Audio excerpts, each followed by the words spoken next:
Hidden away in a Sydney vault is a young pickled pup. For almost 140 years it's remained locked in its glassy tomb.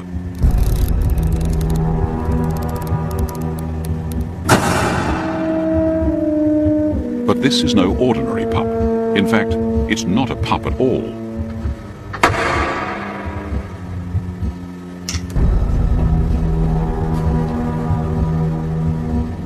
It's a fetus of an animal more closely related to an Australian kangaroo, a marsupial which looked like a dog, had stripes like a tiger, yet carried its young in a pouch.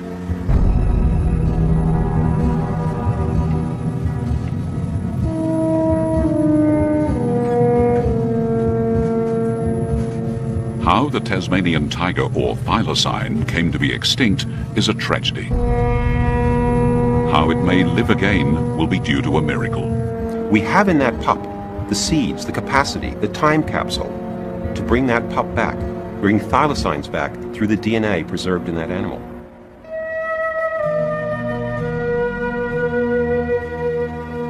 This is the story of one man's quest to reverse extinction. Using the DNA extracted from this bottled specimen, Professor Mike Archer wants to clone a Tasmanian tiger.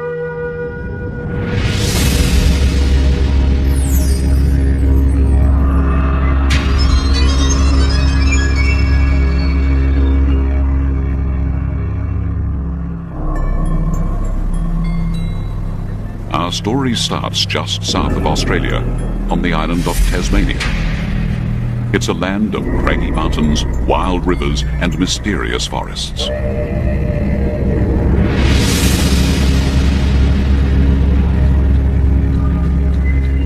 For millions of years, it's been isolated from the rest of the world, disconnected by the barrier of oceans and the tyranny of distance.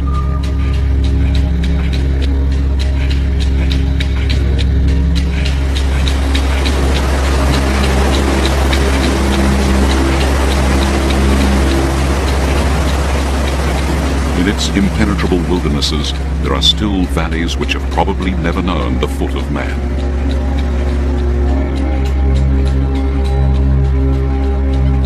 Like mainland Australia, Tasmania has its kangaroos, wombats and wallabies, marsupials that carry their young in pouches.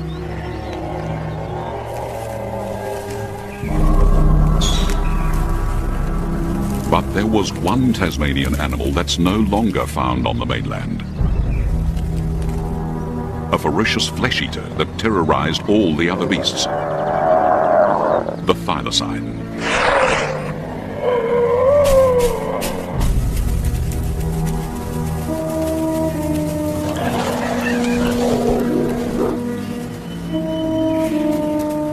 For millions of years, this wolf-like marsupial was the island's chief predator. Yet it wasn't a wolf, and though it had stripes like a tiger, it wasn't a tiger either. But the name stuck. They also called it the Tasmanian tiger.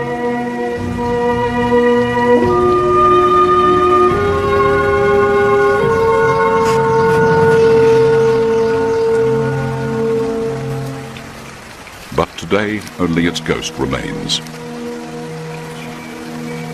For over 60 years, there's been no confirmed sighting.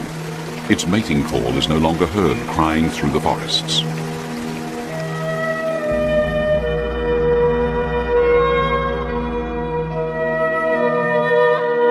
Little remains of it except photos and museum specimens. There are skins and taxidermist models, some still showing the bullet holes. For the thylacine's extinction was quite deliberate. A state-inspired extermination fueled by irrational fear.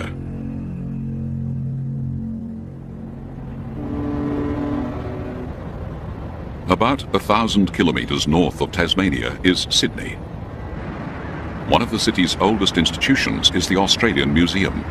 Its director is Professor Mike Archer. On his own admission, he's obsessed with the thylacine and its fate. We should feel dreadfully guilty about what happened here. This was the really most beautiful, spectacular flesh-eating mammal in Australia, and the first thing we did when we got here was exterminate it.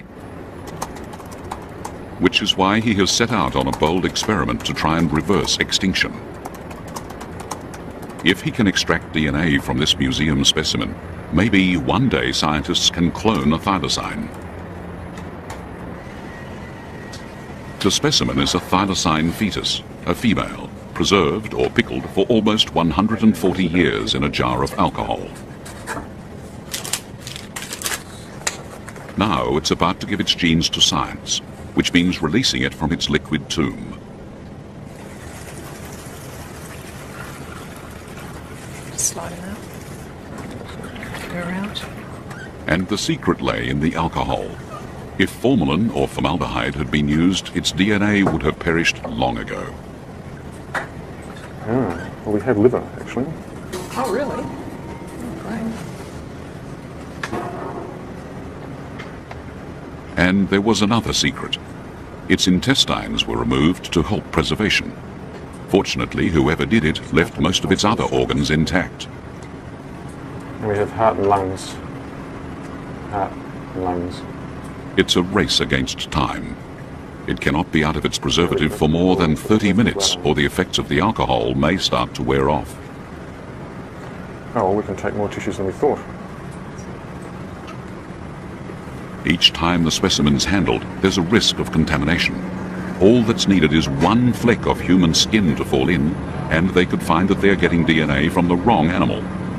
This condition's not too bad, considering it's been in alcohol for 100 years or so. So, if they want pure thylacine DNA, its internal organs are the best option, preferably those still protected by natural membranes. So the kidneys are fortunate too, and they sit in their own little sacs as well, so they can be hopefully less contaminated than some of the other tissues. Kidneys, liver, heart, bone marrow, all provided good samples. Hopefully they'll also yield good DNA.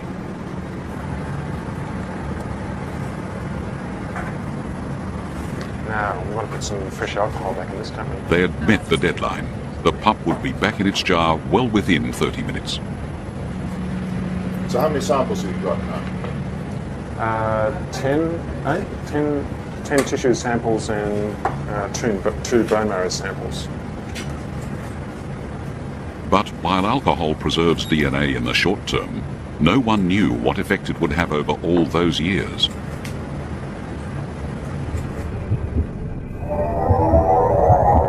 What if the DNA had disintegrated? What if nature's code to build a thylacine now looked like this?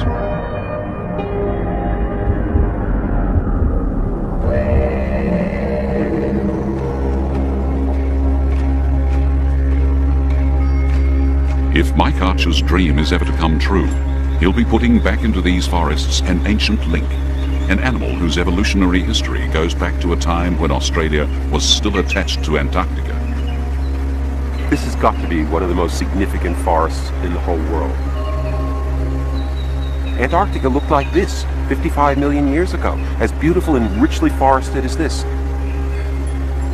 The ancestors of the first marsupials that came into Australia marched across this country. The ancestors of the bandicoots, the possums, and even the thylacines exploded in diversity in a brand new land.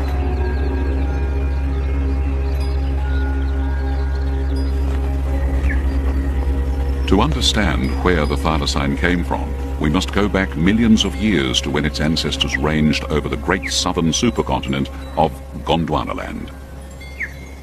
Australia isn't the only continent to have marsupials. They're also in the Americas, animals like the Virginia opossum, a distant marsupial cousin of the kangaroo.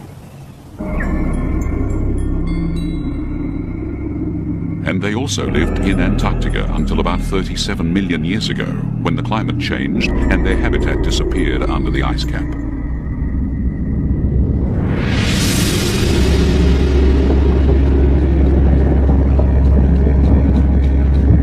Tasmania is actually a piece of Antarctica that escaped the Big Freeze.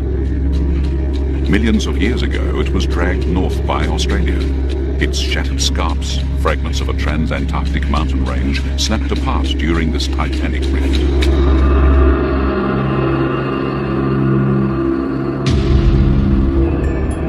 When Gondwanaland broke up, Australia and Antarctica were the last continents to separate. 90 million years ago, we find that they are still attached. But Australia had moved into more temperate latitudes by 27 million years ago. Soon it would move into the arid zone.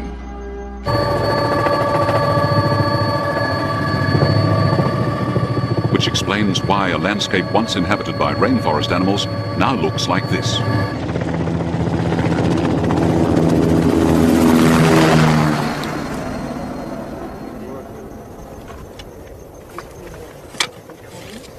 And in this limestone desert in Queensland, Northern Australia, this is where they left their bones all those millions of years ago. Firing! It'll be on 0 and you won't hear the 0. 3, 2, 1.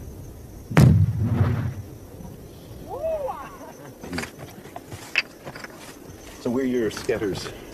Mike Archer is not just a museum director. He's also one of Australia's leading paleontologists. Gives us a lovely interface of events that was going on in this cave or whatever it was. Yeah, that's the kind of stuff. Riversley is one of the world's finest fossil sites, and the bones he and his team have found are rewriting Australian animal history. It might be a femur, one of the leg bones. It was vertebra shaped, but just the interior of that, which looks like a little forest, beautifully preserved trabeculae. Magnificent. It's typical camel sputum quality. They are finding evidence of a whole range of extinct megafauna. A giant marsupial rhinoceros. A carnivorous killer kangaroo. Even a ferocious marsupial lion.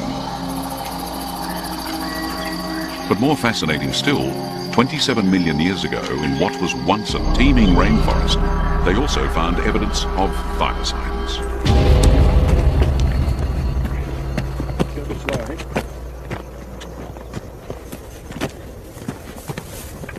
This is the beginning of the thylacine story. We found a beautiful bit of a jaw with a magnificent tooth in it. You can just see that lovely thing standing proud above the bone there. It has so much to tell us. That tooth is a very primitive thylacine tooth. The deep time story of thylacines, which we find written in these rocks, is something that you simply cannot get from looking at the last 200 years of understanding about thylacines that Europeans had. What we find in these rocks is anywhere upwards of 5 to 6 different kinds of thylacines. Tiny little ones, medium-sized ones, generalized, specialized ones. This was the thylacine's finest hour. And as we come up through these rocks, what we discover is that slowly they're being chewed away at. They're losing their numbers, they're losing their kinds, so that by about 8 million years ago, there were only 3 kinds left. By 5 million years ago, only 1 kind left. And finally, by 4,000 years ago, the last thylacine on the mainland died out, leaving it only in that final fortress of Tasmania.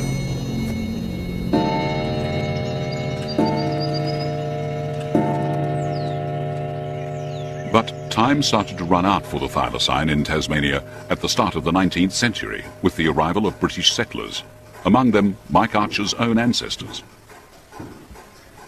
With them they brought civilization, God and empire, which meant English-style villages, churches, even grand country mansions. They also brought their sheep, and here in their new Southern Hemisphere home, they prospered and got rich on wool. They couldn't adapt to Australia. Australia had to be adapted to them. The creatures were weird, they didn't understand them, so they wanted to make it into a kind of a little England. So they got rid of all the native trees, they got rid of all the native flowers, and with them, unfortunately, went the thylacine. Right from the start, the thylacine confused them. They couldn't get used to the fact that they were not looking at a dog. And then there were those stripes which made it look, if anything, like a big cat. You can see the confusion in their art. Some drew a noble wolf, others a cringing mongrel.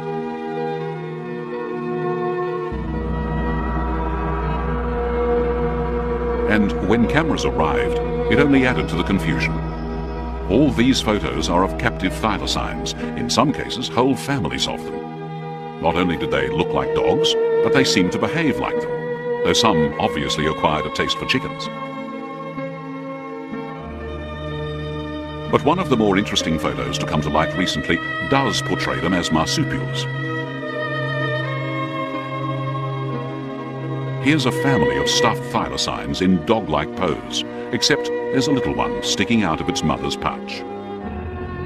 One of the most incredible things about the thylacine is its convergence. It is probably the best example in the world of the biological phenomenon where one animal comes to look identical to another animal because they do the same sorts of things. The ancestors of dogs are related to bears. They have nothing to do with anything in Australia. The ancestors of thylacines are related to kangaroos and wombats. And yet these two animals, doing the same basic kinds of things, they have come to look identical to each other, so identical, internally in their skeleton, in their skull, in their external features, that it's not uncommon for a biologist to mistake one for the other.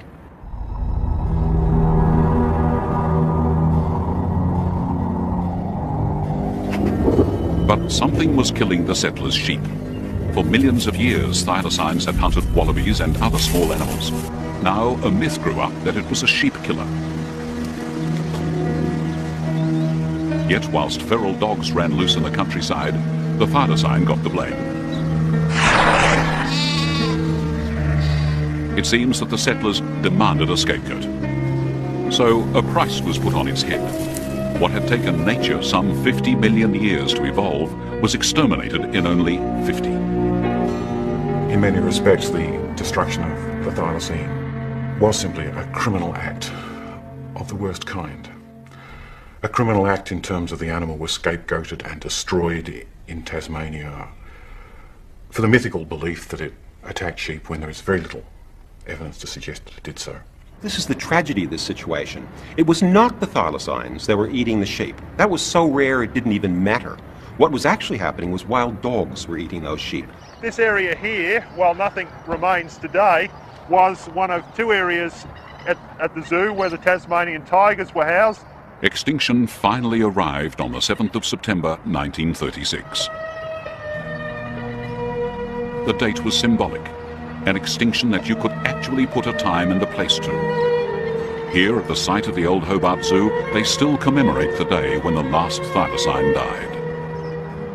The last thylacine in the zoo, which had been here for 12 years, 7 months, died. In effect, they became extinct. So this is the last site of the thylacine, as far as we know it. There isn't even a memorial to the last thylacine. Not a stone of its enclosure remains. And when it died, its passing was considered of such little consequence that its body was sent to the garbage dump. This was taken in the Hobart Zoo and could possibly be our last look at the thylacine. Amazingly, some thylacines had hung on until the motion picture age. This film shows one pathetically pacing round its cage in the Hobart Zoo. Other film shows a more animated animal, presumably near feeding time. And there's that gigantic yawn, for its size one of the widest gapes of any mammal. And there were thylacines in other zoos around the world. This image was recently discovered. It's of a thylacine in the London Zoo, filmed back in 1930. You're seeing it now for the first time on television. The particular tragedy here, of course, is that the species could have been saved. Scientists had the knowledge. It had bred in captivity. But the political will and the social will to change society's values, the desire even to save the species itself, was missing from the lives of scientists in the early 20th century. But hopefully, the 21st century scientists will make amends. Looks like there might be a little bit of DNA. Yeah, something seems to be clustering. Back in the Australian Museum, Mike Archer's moment of truth had arrived. My God. The first bits of a miracle are in your hand. It seems to be just a tiny amount of sort of cotton wool ball down there, very small though. Fantastic. Small. Their fears were unfounded. After 140 years in alcohol, some DNA had survived.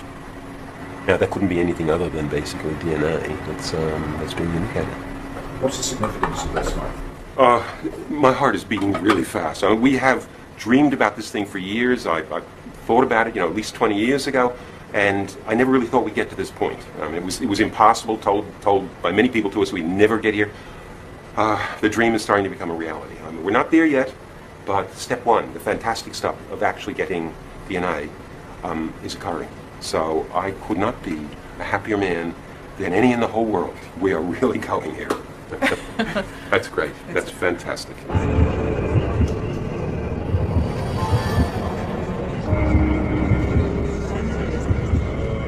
It was Mike Archer's eureka moment, a moment he intended to share with the world. Ladies and gentlemen, we are here to announce what is probably the biological equivalent of human beings taking the first step on the moon. Nobody has ever done what we have just done. It is the threshold of what will be a very exciting series of opportunities to maybe question whether extinction really is forever. But despite the extravagant claims, science was still a long way short of cloning a thylacine, as Mike Archer knew only too well. The DNA was seriously fragmented. How do we put it together as chromosomes? How do we know how many chromosomes we should have? How do we get the DNA viable? It's pickled. How do we get it to start to be in a format where it can actually start to code for and produce proteins? So many challenges. When most of us think of cloning, we think of Dolly, the first mammal cloned from an adult cell. Since then, scientists have also cloned cattle, mice, even human embryos. Put simply, cloning works like this. Pick a cell from an animal, remove its genetic material, put it into the egg of a host animal that's had its own genetic material removed, zap it with an electrical charge, and it's fused. If you're successful, the cells divide, and you've got a cloned embryo.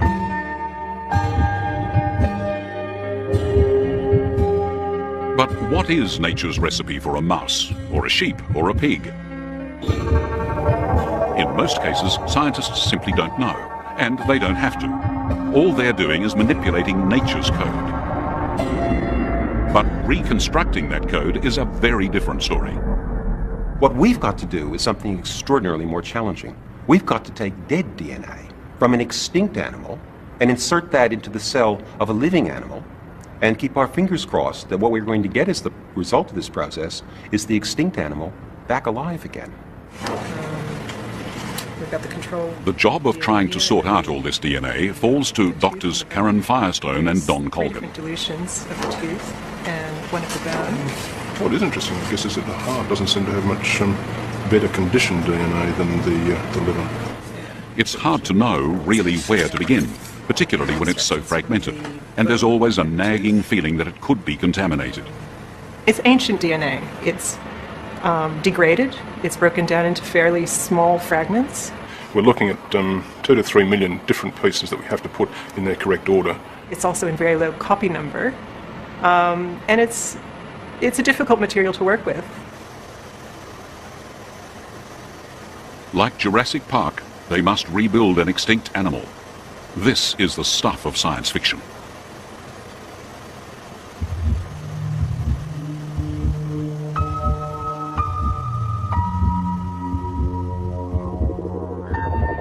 Basically, it's number crunching, and the numbers are simply mind-boggling.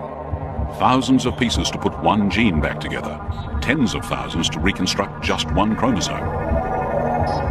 Untold millions before every thylacine gene, its whole genome, is reassembled. And even then, Mike Archer still hasn't got an embryo. Well, I think he is in fairyland. It may as well be called clowning, I think. It's so much of a gimmick. Getting one gene out is difficult enough. Getting out a whole genome, I think, is almost impossible. The bottom line, dollars. They would be worth probably tens of millions of dollars. And who on earth is going to put a $10 million thylacine that doesn't know how to hunt, got no survival skills, a compromised immune system and ageing rapidly out there? It's just not going to happen. Thylacines, there was one thylacine, and this thylacine is a gone thylacine. And no amount of wishing and really good science will ever bring the thylacine back. It's gone.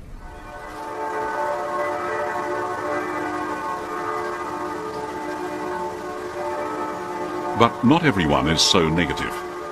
In a small Massachusetts country town lives one of the world's leading genetic scientists.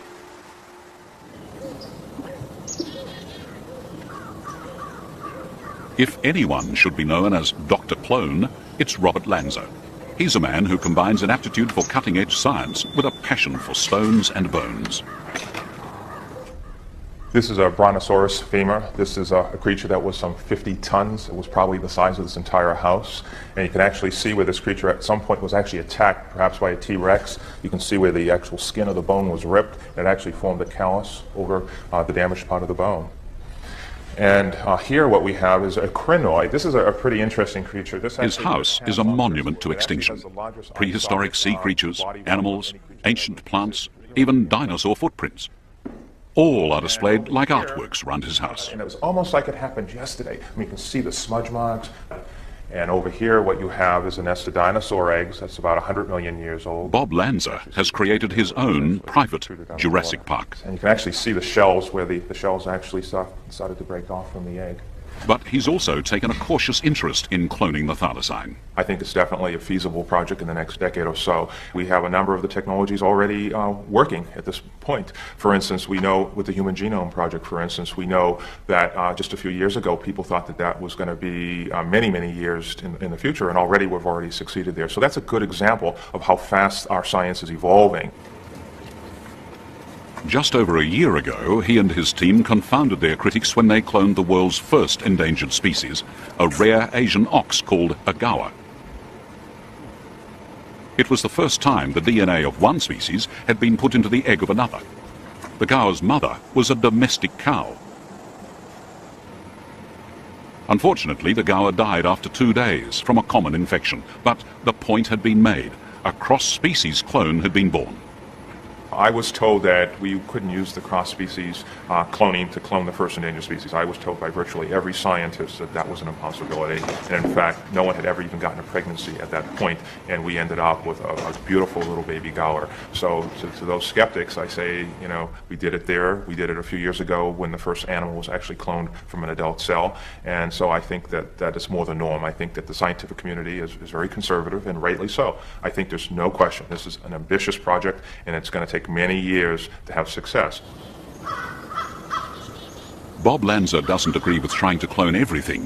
For him, the criteria is that an animal must have somewhere appropriate to live once it's cloned. It's hard to believe that they actually have footage of this animal. You know, it hasn't been extinct that long, so obviously there must still be some habitat left. So I think it would be really great if you're able to bring this animal back to life.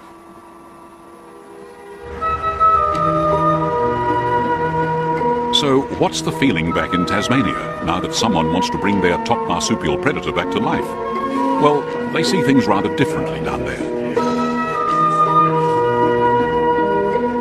Everywhere you look, there are thylacines. Thylacine toys, thylacine souvenirs, and strangest of all, thylacines on Tasmania's coat of arms. The emblem of the state that ordained its persecution and its destruction.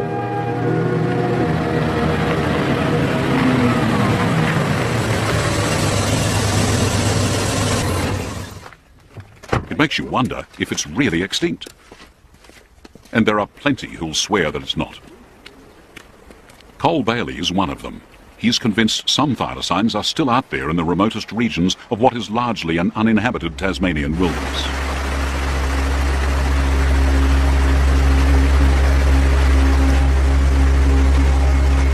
The snow is just melting on the Tasmanian highlands, feeding icy streams which flow into the forests far below.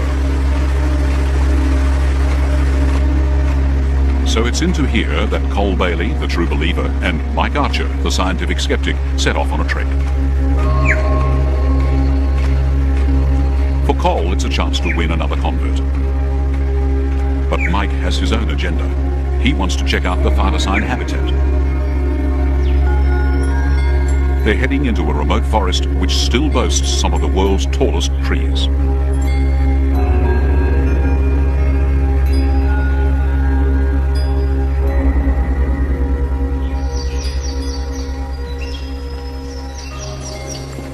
That's a giant. Yeah, it should be 100 metres tall, that one. That'd be about 320 feet. Yep, that's about right. That's a tree.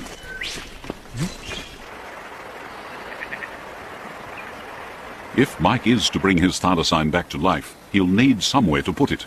Their destination is the place where the last thylacines were caught back in the 1920s. It's not long before they're in the depths of tiger country.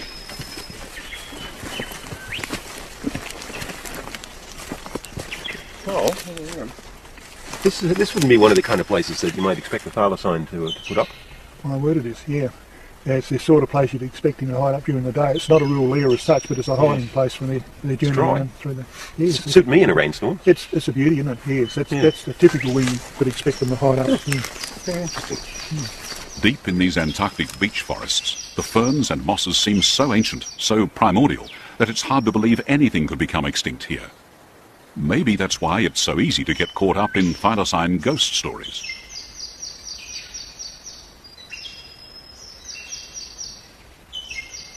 This is a man who is convinced thylacines are still out there in the bush, and although I'm an arch skeptic, having talked to him, the magic of the feelings that he has about the thylacines still surviving is irresistible.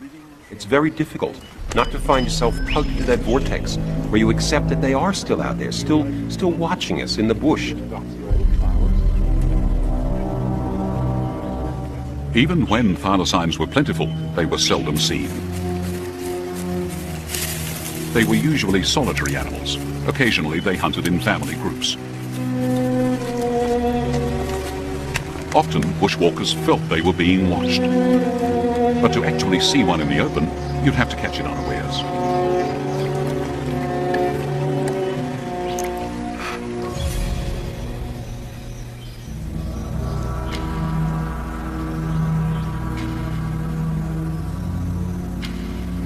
But back to reality. There are no ghosts here. Only the smell of charred timber. You don't have to walk far in Tasmania to find the destruction left by the timber cutters.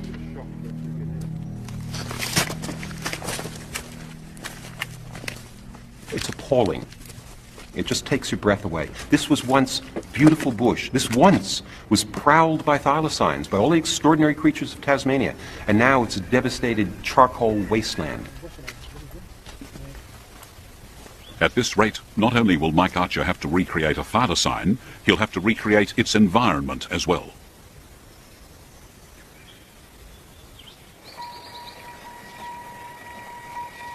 Now they're reaching the climax of their journey. This is where the last thylacines were caught in the wild. Back in 1924, Elias Churchill called one of the last tigers alive in this valley, and it ended up in the Hobart Zoo. It's one of the last 6 tigers caught in Tasmania. That makes this kind of special. Could be one walked in us now.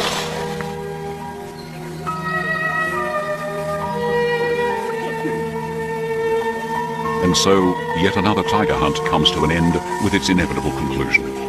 In all the time that Cole Bailey has scoured Tasmania looking for them, he's never seen one. Only his unshakable faith carries him on.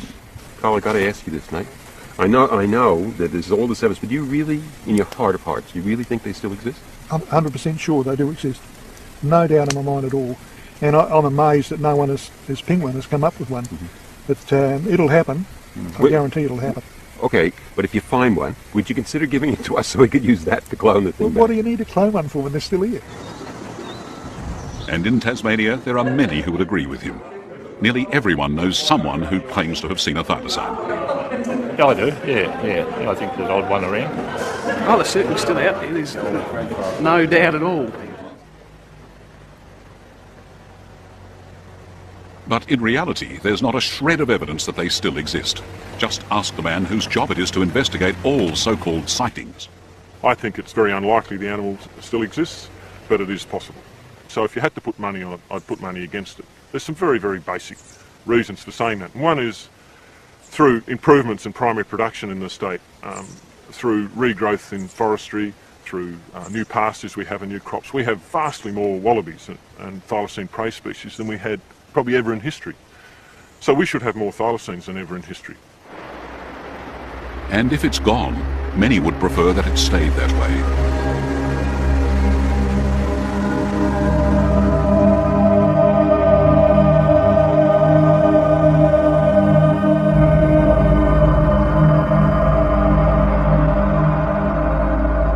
By trying to roll back the tide of extinction, Mike Archer could find himself stepping into a moral minefield with accusations that he's meddling with the mysteries of creation. But criticism has actually come from other quarters, the environmental movement and the scientific community.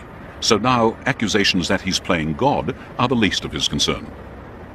I see cloning as a very soft option. It gives people an easy way out. It's like saying extinction isn't forever. We can fix it up later when things are a little bit better. And if that attitude permeates, then we're going to have nobody worrying too much about extinctions. I have a very strong view that there should be no more money wasted on trying to clone the thylacine. I think if there's some particular molecular reason for doing it, please tell us, because it's not apparent to any of us. I think you should forget about that and get on with doing something more useful. Now, there are those people who have said to us, this is an impossible dream, you're nuts, go do something useful, make hamburgers for a living or whatever, but stop this waste of time, this waste of money.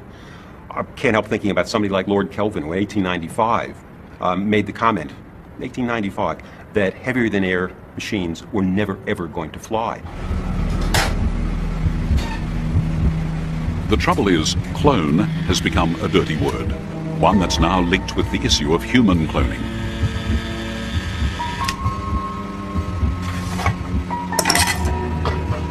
And it also arouses suspicion of scientists in their laboratories creating Frankensteins, monsters and freaks.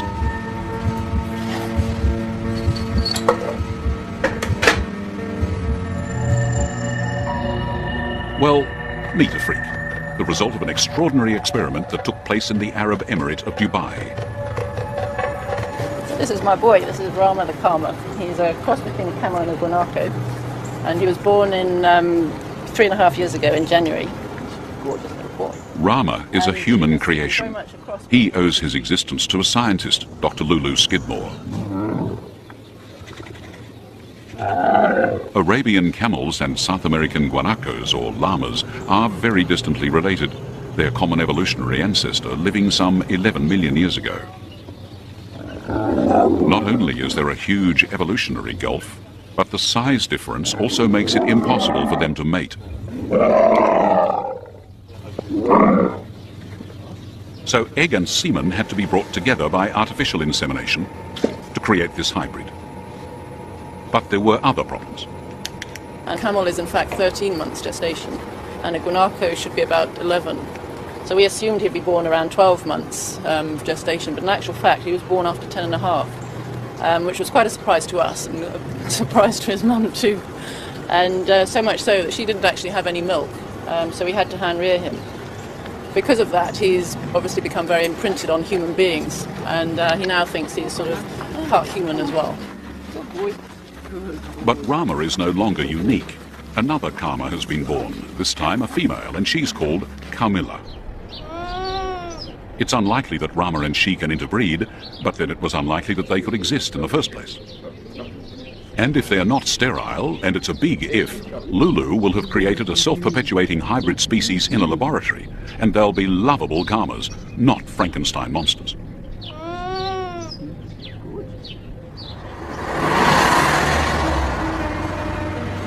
And it's a laboratory animal that Mike Archer and his team will have to create if the Tasmanian tiger is to live again. But they had a problem. They couldn't make enough copies of thylacine DNA, at least not until one morning in February 2002, when Karen Firestone made a breakthrough.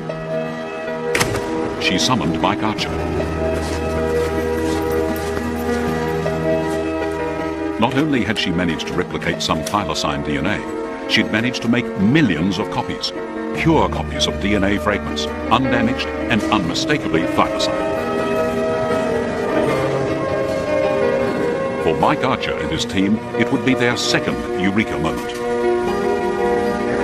What do you got? Some thylacine sequence. So this is the results of the PCR breakthrough. Yep. Really nice sequence. Yes, all the bases showing up nicely. All the For the first time, thylacine DNA had shown it could potentially work in a living cell. Best match down here is the Yeah, thylacine. as we would expect. So another major stumbling block falls over. Another thing we were never supposed to be able to do happens. Brilliant. Well done. Well done.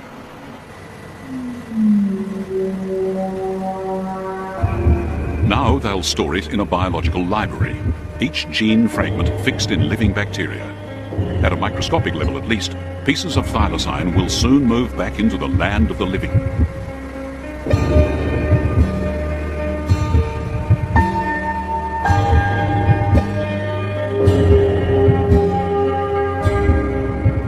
are three critically important things about the library. Firstly, it gives us a living copying mechanism for the thylacine genes. Secondly, it enables us to make as much of each of the thylacine genes as we want to.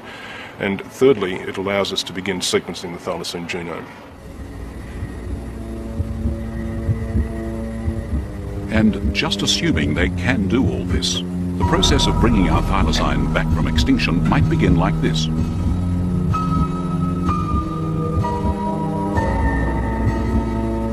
It starts at a microscopic level, when scientists inject a reconstructed thylacine genome into a tiny host cell.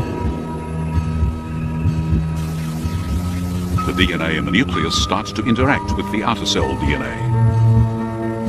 By now, our embryo has moved to the next vital step, a mother's pouch.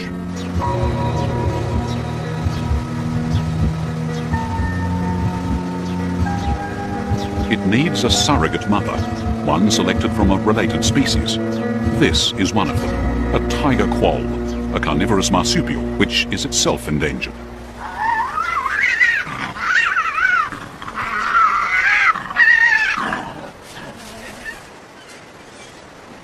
But there's another relative, the quarrelsome Tasmanian devil. While neither the quoll or the devil are particularly close genetically to a thylacine, the devil has the bigger pouch. Whoa-wee, look at that. And what you can see here, there's two little tails hanging out and a little bit of the torso of two little devils that are now 8 weeks of age. Meet Dolly the devil, and she loves a cuddle.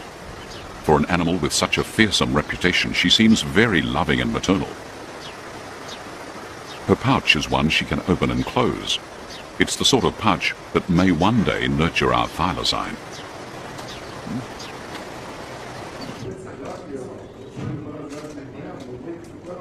As our young thylacine grows, it will need a mother's milk. They get fed every 4 hours. No one knows what a thylacine's milk was like, but there's always the bottle. And then little guzzlers. What works for these devil cubs may work for a motherless thylacine.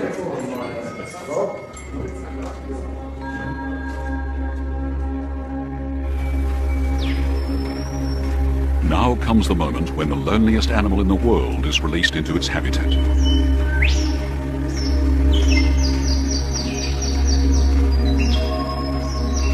It's a laboratory orphan, with no mother or father, no sister or brother, no one to help it adjust to a bewildering world. Indeed, there'll be no one to even teach it how to be a thylacine,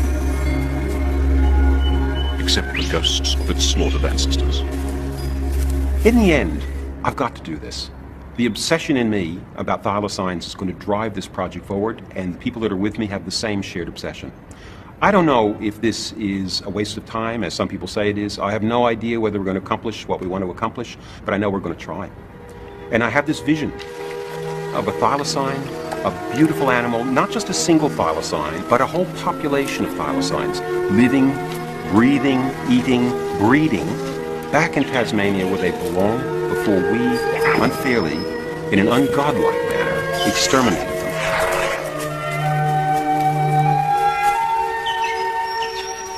I think we can do this. We may be asking too much at the moment of technology. We may be ahead of what technology can actually do at this point. But if the vision stays out in front of the game and leads, I think we've got that chance. We've got that chance of having our dream actually come true.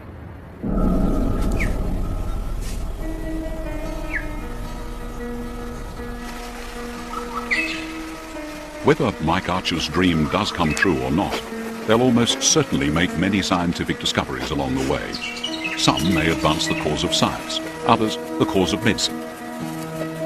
One day, scientists may even breathe life into many other extinct and bottled animals stored in museums around the world.